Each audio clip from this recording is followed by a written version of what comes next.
Its volunteers wear gay pride badges. The National Trust has had a torrid year, but nothing has angered its supporters in Cornwall as much as a tweet promoting a Mother's Day cream tea at one of its properties. And if you're wondering what the problem is, the advert came with a photo showing a scone dolloped with clotted cream with jam on top, which is apparently a heinous crime. I think I do cream before jam. Is that terrible? Do you do jam before you put cream on? Oh, Dancing Glenn's a bit worried. I feel like I should move on. Also, my kind of story, the knit fix, how cross-stitch and pearl could save the NHS millions.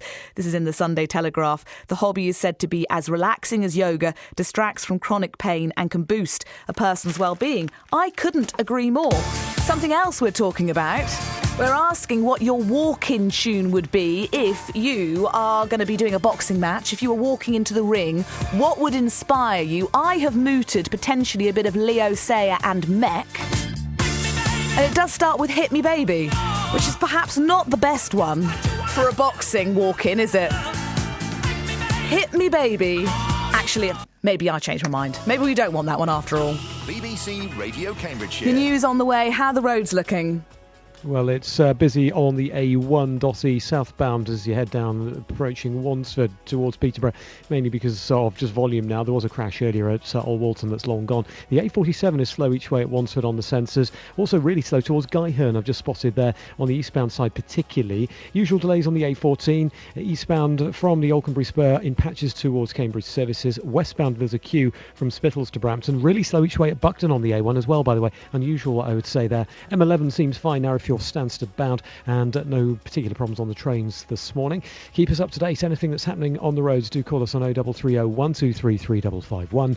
James Worley, BBC Radio Cambridgeshire Travel. Thank you very much, James. I'm very intrigued by how similar to Dotty I sound. It's Thordies with your breakfast show through till 9. More talk of white-collar boxing in the next hour. Should it be banned?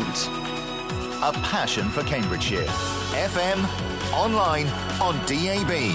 This is BBC Radio Cambridgeshire. And we will continue to celebrate the genius of Sir Ken Dodd, the comedy legend who's died aged 90. The time is 8 o'clock with your news for Cambridgeshire. Here's Andy Lake. Thanks, Thordis. Good morning. Sir Ken Dodd, the irrepressible performer who rocked audiences with laughter over 7 decades, has died in the house where he was born. He was 90 and had been suffering from a chest infection. On Friday, he married Anne, his partner of more than 40 years. Angus Crawford looks back at a life of laughter. They said if you hadn't seen Ken Dodd live, you really hadn't seen him at all. In the last years of his career, his shows could go on well past midnight. He thrived in front of an audience. As he once said, happiness is hearing the sound of laughter. He made his professional debut in 1954. Over the next 10 years, the whole country came to know the comedian with the uncontrollable hair and protruding teeth from the Liverpool suburb of Nottingham. Day for going up to a kilted Scotsman standing over a puddle and saying, I see it's a full moon again, Jock. In 1965, Ken Dodd topped the bill at the London Palladium, took part in the Royal Variety performance and had a #1 record with the sentimental ballad Tears. In 1989, he was accused of tax fraud and evasion, but after a trial that lasted 23 days, he was acquitted and was able to resume his career. As a crackdown on so-called white-collar boxing is being discussed by the local authorities, one boxing coach in Peterborough says the safety of fighters is paramount. It's a form of boxing in which people in white-collar professions train to fight at special events, usually with very little boxing experience. After the death of one boxer in Great Yarmouth, Peterborough City Council and other authorities are now looking to change the regulations. Vic Imbriano from Vic's Boxing Gym in Peterborough runs charity events involving the sport. I put a training camp on for about 10 weeks.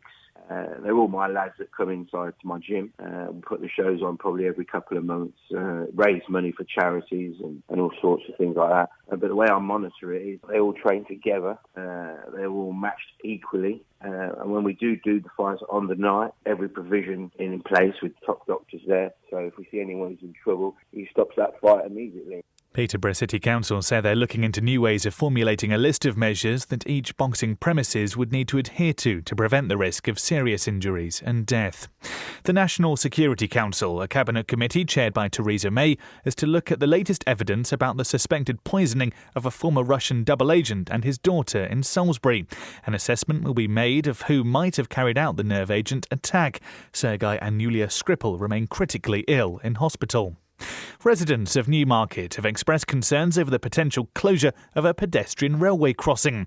The town's Wetherby crossing is one of many in our region which Network Rail is proposing to shut or downgrade. A public inquiry is scheduled to last 5 weeks. Dr. Rachel Woods lives locally and says she's disappointed. It's been such an important part of the way people get around town for so long. I'm horrified, really, because I know the effect it will have on people that live on the south side of the tracks and on the north side of the tracks. It's crossed 400 times a day. It's going to have a huge impact. A Network Rail spokesperson told BBC Radio Cambridgeshire that the proposal to close this crossing is currently going through a statutory process and any development will be communicated within due course. And finally, an intensive day of action against burglars will be carried out by Cambridgeshire Police today. The force say there's been a 34% rise in incidents in the 12 months to February. Today they'll be visiting known burglars, arresting suspects and visiting residents to offer safety advice. And as Tim Peake-Sawyer's spacecraft is set to be displayed at Peterborough Cathedral, the Dean has described the news as pretty amazing. The cathedral was chosen by the Science Museum Group from a shortlist of 5 venues across the county.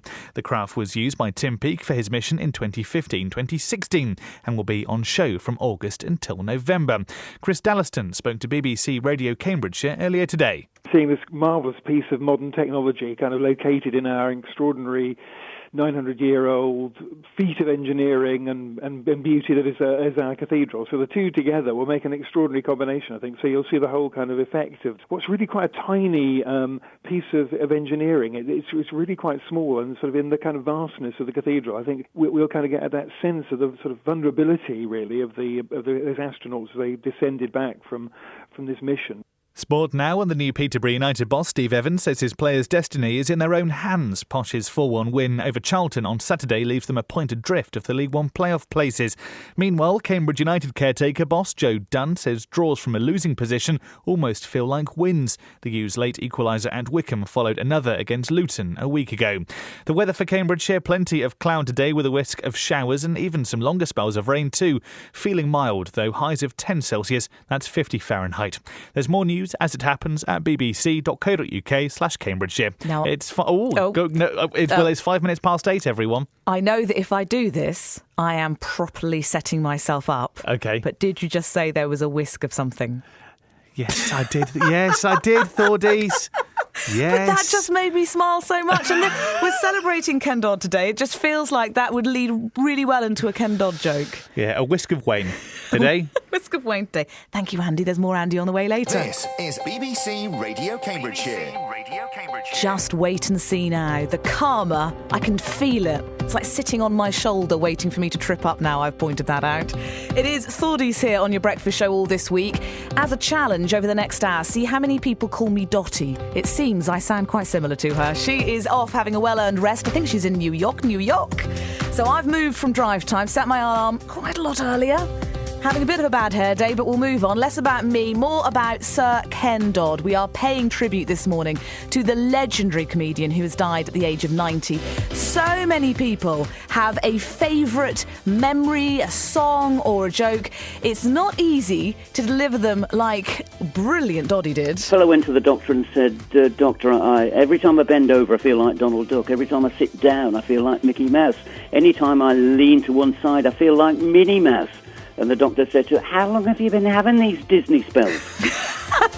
Turns out our very own Edwin Overland can do Doddy very well, and joke delivery, his favourite Doddy joke there. We've got more memories coming up before 9. And if you want to send across your favourite Doddy joke, or indeed the last time you remember crying with laughter, you can text us super easily. 81333 is the number. Start your message with the word CAM. Also, we're asking, should white collar boxing be banned? There are calls for the fights, often involving office workers with no prior experience, to be carefully regulated after a recent fatality. Those involved told us they know what they're getting into. We all know what we sign up to, Chel, don't we? We know every time we go in that ring, we're treating it like our last fight. You've got to go in there like with that attitude. If you don't, then it could end badly. But not everyone agrees. More on that next. It is Thordies here at breakfast. If you're picking up the phone to us, 03459 25 2000. You can find me on Twitter at Thunderfairy. This is BBC Radio Cambridgeshire. So as I was just saying, increasing concern that white-collar boxing gives professional boxing a bad name and needs to be banned or, at the very least, regulated properly. The controversial sport involves people in white-collar professions fighting at special events, usually with no boxing experience.